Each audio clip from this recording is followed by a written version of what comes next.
और आज जब भी कहीं जन्माष्टमी होती है तो आप देखते हैं हर मैया अपने बच्चे को लाल जी बना के लाती है और इतना उत्सव होता है कि ऐसा लगता है कि जैसे ठाकुर जी आज ही प्रकट हुए। और भागवत जी के प्रथम श्लोक में कहा भी है भगवान का स्वरूप कैसा है, आनंद। और कल आपने मनाया नंद के आनंद भयो, मैंने कभी कहा आपको कन्हैया बोलो, ये प्रमाण है। जैसे ही कहोगे नंद के आनंद भयो तुरंत निकलेगा जय कन्हैया लाल की, क्योंकि ठाकुर जी के अलावा आनंद घन परमात्मा के अलावा दूसरी जगह आनंद है ही नहीं, हर जगह मजा है। आपने सुना कल सूक्ष्म भगवान का जन्म मनाया गया, भगवान प्रकट हुए हैं तो वासुदेव जी अपनी असमर्थता प्रकट करते हैं कि देवकी कहती है कि इनका रक्षण करो। देखो भगवान क्यों आते हैं। एक बार भगवान से कहा किसी ने क्यों जाते हो पृथ्वी पर, अगर आपको किसी राक्षस को मारना है तो आप अगर ऐसे कर दो ना तो सृष्टि में प्रलय आ जाए, भ्रकुटी अगर टेढ़ी कर दो तो सारे ब्रह्मांडों का विनाश हो जाए। कितने ब्रह्मांड है, मैं प्रतिदिन निवेदन करता हूँ अखिल कोटि ब्रह्मांड बनाया 3.5 करोड़ ब्रह्मांड है। कितने, 3.5 करोड़। और संसार में जितने भी मंत्र हैं 7 करोड़ मंत्र हैं, 7 करोड़ से ज्यादा मंत्र नहीं है। और उनके स्वामी कौन है, ठाकुर जी है, दूसरा नहीं है। कि इनको बचाना चाहिए। एक बार कर्ण ने भगवान से शिकायत की, रोने लगा। भगवान बोले रो क्यों रहा है। कर्ण कहता प्रभु आपने मेरे साथ अन्याय किया, मैं पैदा तो हुआ राजकुमारी के यहाँ और मुझे सूत के यहाँ भेजा गया, नन्हे से बच्चे को पानी में बहा दिया गया और कदम कदम पर मुझे सूत पुत्र कह करके मेरा अपमान हुआ। हे नाथ आपने ऐसा क्यों किया। ठाकुर जी ने कहा करण यहाँ देख, ये जो तेरे सामने खड़ा है देखो, मैं त्रिलोकी का नाथ हूं। देखो ईसा मसीह ने कहा था ना भगवान का दूत हूं, पैगंबर ने कहा था मैं क्या हूं, फरिश्ता हूं। लेकिन हमारे ठाकुर जी ने कुरुक्षेत्र में खड़े होकर कहा था छाती ठोक के, अहम ब्रह्मास्मि, मैं परमात्मा हूं। ऐसे छाती ठोक के कहा मैं परमात्मा हूं। भगवान कह रहे कि मुझे देख, मैं सृष्टि का मालिक। तू कहता है दुख तेरे जीवन में ज्यादा है। जब मैं पैदा भी नहीं होने वाला था तब मेरी मां को मारने के लिए कंस तैयार था। मुझसे पहले मेरे 6 बहन भाइयों की हत्या कर दी गई। मैं पैदा जेल में हुआ और नन्हे से दूध में बालक को, जिसको मां की सबसे ज्यादा आवश्यकता होती है, दूध से हटा करके गोकुल में पहुंचा दिया गया। 6 दिन का हुआ था पूतना मारने पहुंच गई। 1 महीने का हुआ सत्यासुर पहुंच गया, तृणाव्रत पहुंच गया। कदम कदम पर मेरे कष्ट है। लेकिन हमारे लाल जी के कदम कदम पर कष्ट होने के बाद भी एक चीज बहुत सुंदर है, कभी भी हमारे ठाकुर जी के चेहरे से हंसी नहीं जाती।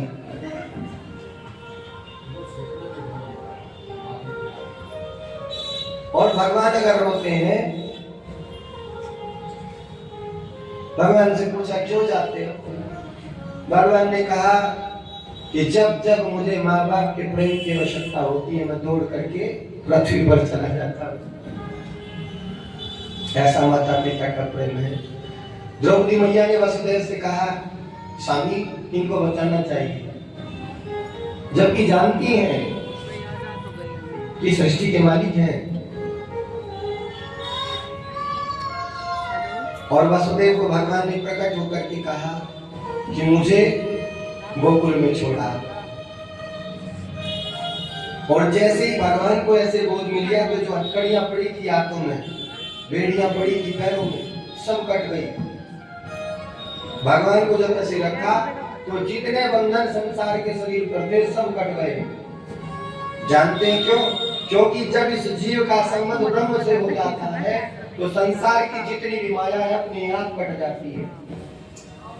और फिर जो तुम्हें रोकने वाला है, परिवार है, काम, क्रोध, मोह, लोभ, और सबसे बड़ी चीज होती है दंभ। दंभ जानते हैं जिसको कहते हैं? दंभ होते हैं मैं हूं, ये जो मैं हूं ना ये दंभ है। और ये दंभ सबसे खराब चीज है। कहीं अगर सत्संग हो रहा है, कथा हो रही है, तो हम क्या सोचेंगे, हमें तो बुलाया नहीं, हम क्यों जाए? उसका दंभ उसको वहां जाने नहीं देगा। अगर ये सोच ले कि भगवान की कथा हो रही है, जिसने कराई मुझे क्या मतलब, मुझे तो भगवान की कथा सुननी है।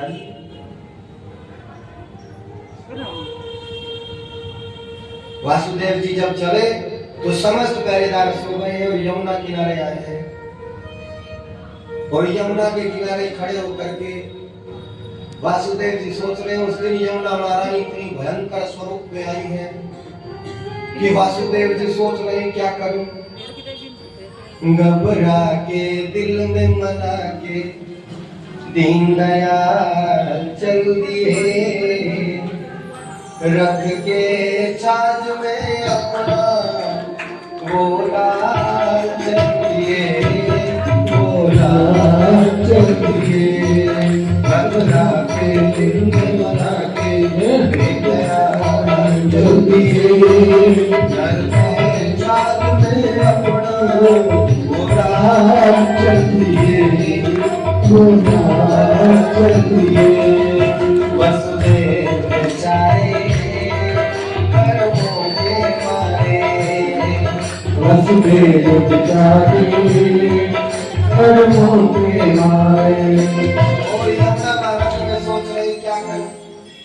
भगवान को मस्तक पर बजाया, वसुदेव जी महाराज लेके चल दिए। यमुना महारानी में जैसे घुसे, धीरे धीरे यमुना महारानी पहले यहाँ तक आई, फिर यहाँ तक आई, और धीरे धीरे जब यमुना महारानी यहाँ तक आ गई और यहाँ तक जब यमुना पहुंची तो भगवान ने सोचा आज तो यमुना ये भी भूल गई कि ससुर के सर पे चढ़ के जा बैठी हूँ।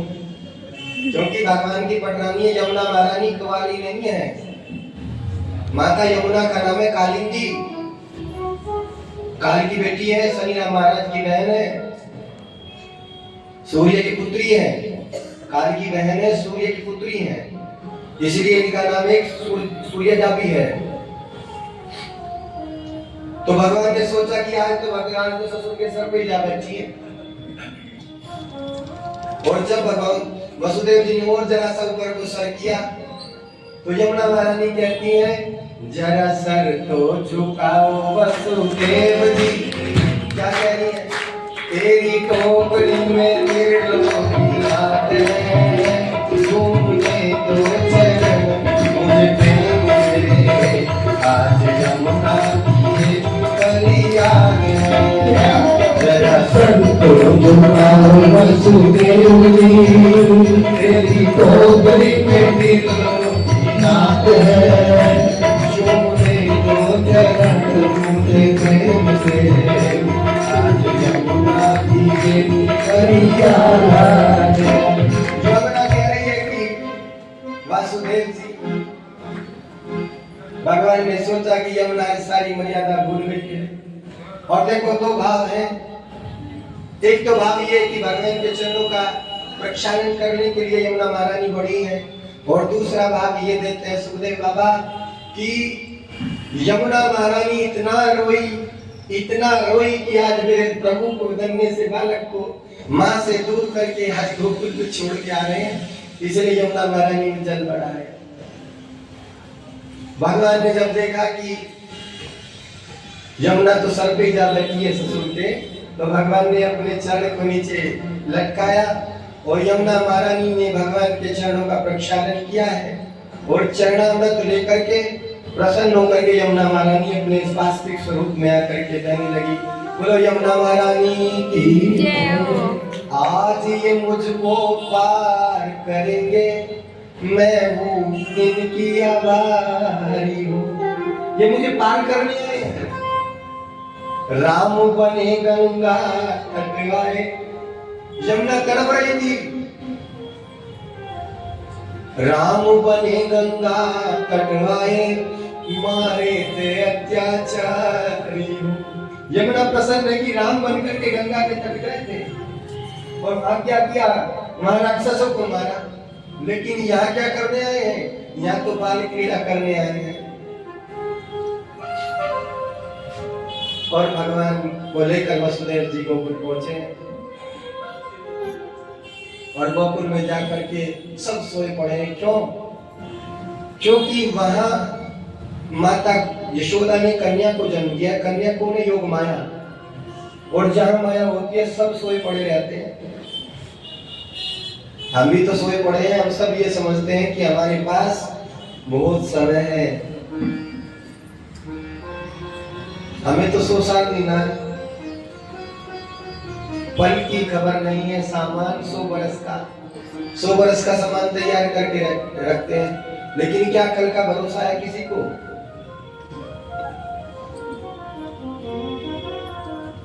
अनमोल तेरा जीवन कैसे गंवा रहा है, अनमोल तेरा जीवन कैसे गंवा रहा है। दिल और तेरी मंजिल, दिल और तेरी मंजिल, दिल और जा रहा है, अनमोल तेरा जीवन कैसे गंवा रहा है। देखो ये शरीर कोई साधारण नहीं है।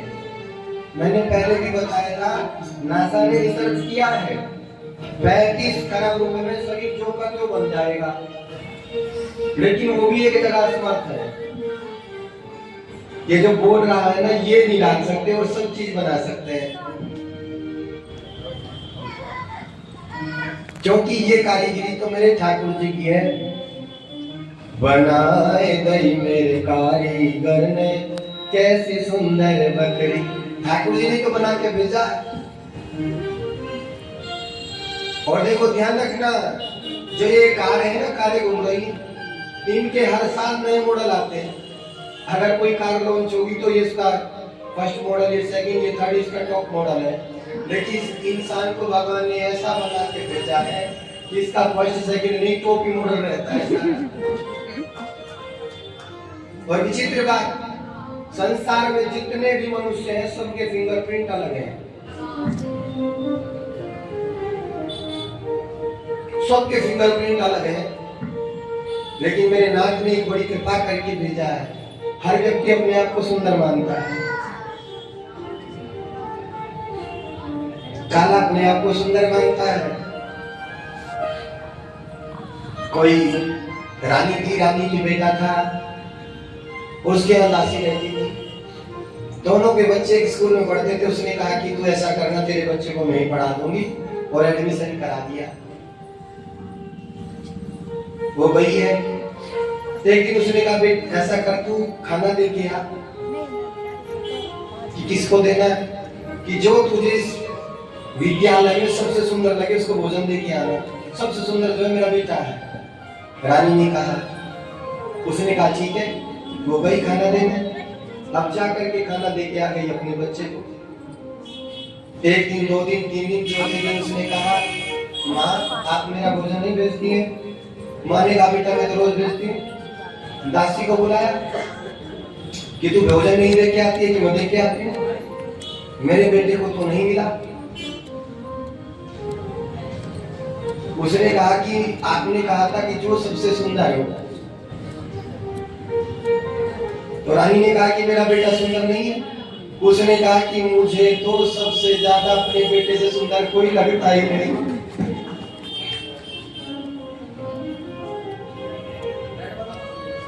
वासुदेव जी गए हैं उधर, भगवान को बस यशोदा मैया के पास लेटाया है, और यशोदा मैया को लेटा करके मैं निवेदन करूं, जब भी कथा सुनने जाओ व्यासपीठ को भगवान को स्पर्श नहीं करना चाहिए, द्रव्य चढ़ा के दूर से प्रणाम करके बैठ जाना चाहिए। लाल जी को ले जा करके जैसे ही योग माया को लेकर के प्रवेश किया है। जैसे ही योग माया को सर पे लाके घर लाए हैं, कारावास में लाए हैं, तो जैसे ही लाके देवकी को दिया, उन्हें बेड़ियां लग गई। क्यों? क्योंकि ब्रह्म को तो छोड़ के आए और माया को ले आए। तो ये माया क्या करती है? माया पकड़ती है। और कंस को पता लगा है कि भैया बालक हुआ है। कंस दौड़ा दौड़ा जाता है और जा करके जब देखता है कि कन्या उत्पन्न हुई है, तो कंस कहता है, दया आ जाती है कंस के मन में। कंस कहने लगा, मेरी शत्रुता तो पुत्र से, पुत्री से नहीं। नारद बाबा फिर आ गए, जैसे पहले में आए थे ना, कमल का पुष्प तोड़ के बता रहे थे। नारद बाबा फिर आए कि कंस जानते थे कि अगर इसके मन में दया आ गई तो मरने में उतना ही विलंब होगा। कंस ने कहा कि आकाशवाणी याद कर। आकाशवाणी क्या थी? वो कहता आकाशवाणी थी कि इसका 8वीं संतान तेरी काल होगी। आकाशवाणी ये देख तो कहा नहीं था कि लड़का होगा कि लड़की। अब कंस ने कहा बात तो सही कह रहे। कन्या को हाथ में लिया और महल की छत पे जाकर के जैसे पटक करके मारा, तो एकदम से कन्या बोल उठी, किम मया हरति यदा वंदन जाता खलु तमानकृत यत्र पावा पूर्व शत्रुर्मा हिंसी कृपाणा। कन्या कहती है, मूर्ख कंस, तू मुझे क्या मारेगा? तुझे मारने वाला तो संसार में आ चुका है। अब कंस ने जब ऐसे सुना, और वो कन्या क्या करके आकाश में अष्टभुजी स्वरूप से प्रकट होगी। बोलो विंध्यवासिनी मैया की जय हो। और वो मैया कौन है? विंध्यवासिनी मैया ही वो कन्या है। और इस नाते से दुर्गा माता कौन हो गई? भगवान की बहन। और जब कंस ने इस प्रकार से देखा, और सप्तशती में भी आया है, नंद गोप गृहे जाता यशोदा गर्भ संभवा। भगवती को देवता कह रहे हैं कि तुम नंद के घर में उत्पन्न होकर के यशोदा के गर्भ से उत्पन्न हो गए। विंध्याचल निवासनी, और विंध्याचल पर्वत पर आपका आवास होगा। पूरी दुनिया में जितने भी माँ के स्वरूप है, 51 शक्तिपीठ जो है, वहाँ कहीं माँ का आंखें गिरी है, कहीं माँ की नासिका है, कहीं मैया की ग्रीवा है, कहीं मैया के हाथ है। जहाँ माँ की नासिका गिरी, जहाँ आंखें गिरी तो नैना देवी, मन गिरा मनसा देवी। जहाँ जहाँ जो अंग गिरता चला गया, वही वही उसी नाम से शक्तिपीठ हो गया।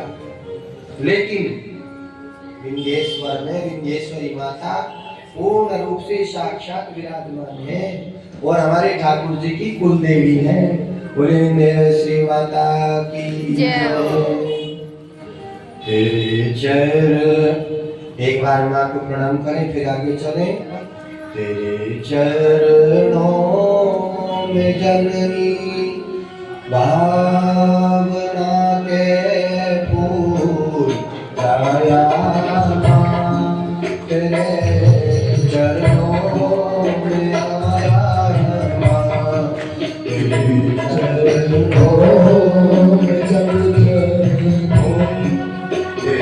चरणों में जननी भावना के फूल आया, तेरे चरणों में आया।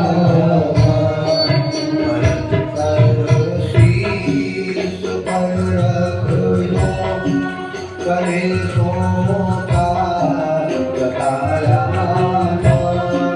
तेरे चरणों में आया।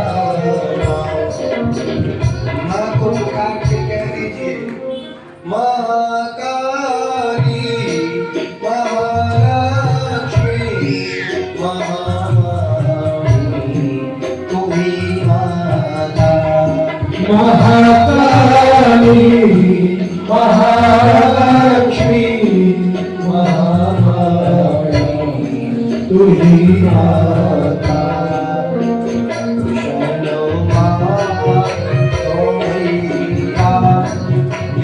विशाल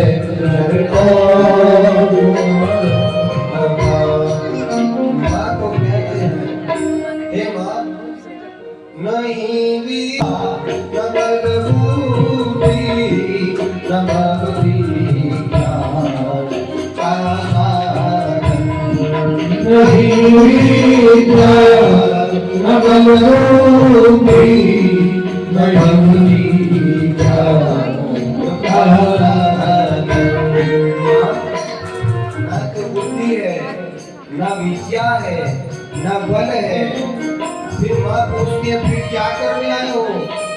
मैं माता से टिकट मांगा सुनाने रोने आया, तेरे चरणों में आया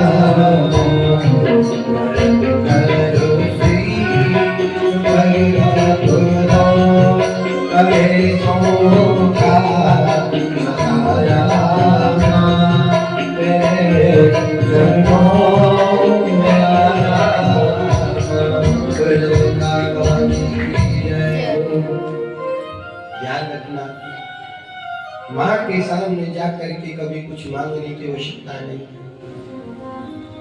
क्योंकि एक काम करना है, बस रो देना है। और जैसे ही तुम रोगे, जब मैया काम करती रहती है माँ, बोले वृंदावन बिहारी लाल की जय। हम सबका परम सौभाग्य सोनीपत से चलकर माता चिट्टाने वाले मंदिर के महंत हमारे बड़े भैया आचार्य अमित सोनक जी कृपा करके बुला रहे हैं। हर वर्ष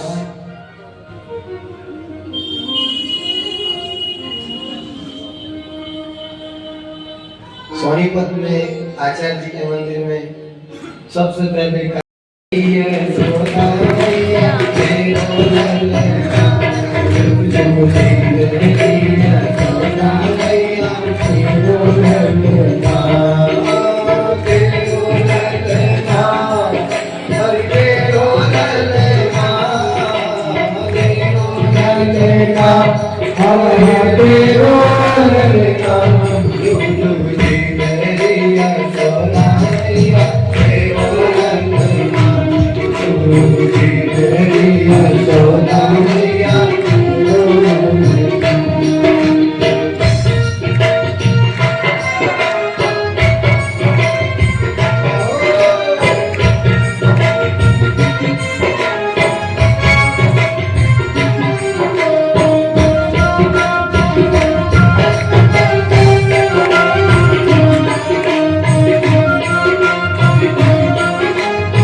प्रसन्न इसलिए हो रहे हैं कि मैया व्रत हो गई है और बुढ़ापे में लाला दारू है, लेकिन हम कैसे बच्चा पैदा होते ही जन्म पत्री दिखाने जाते हैं, विवाह तक की बात पूछ लेते हैं।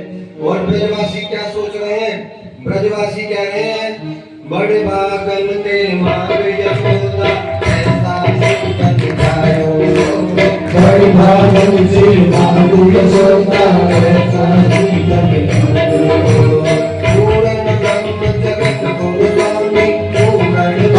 जगत को स्वामी बाबा किया चोरिया तेरो ललेगा बाबा किया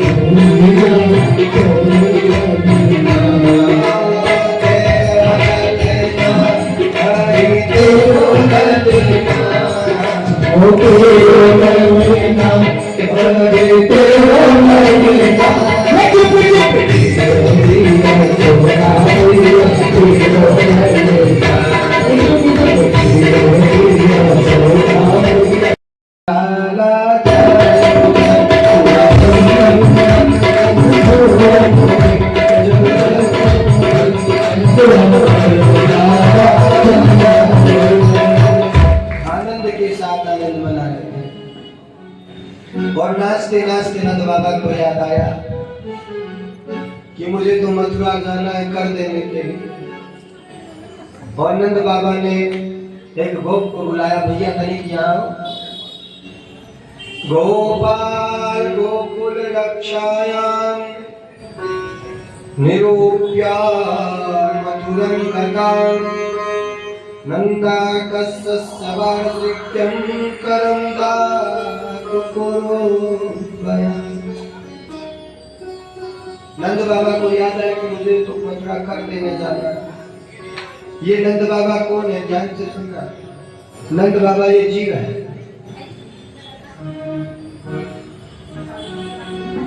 और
के जन्म की सबको बधाई हो।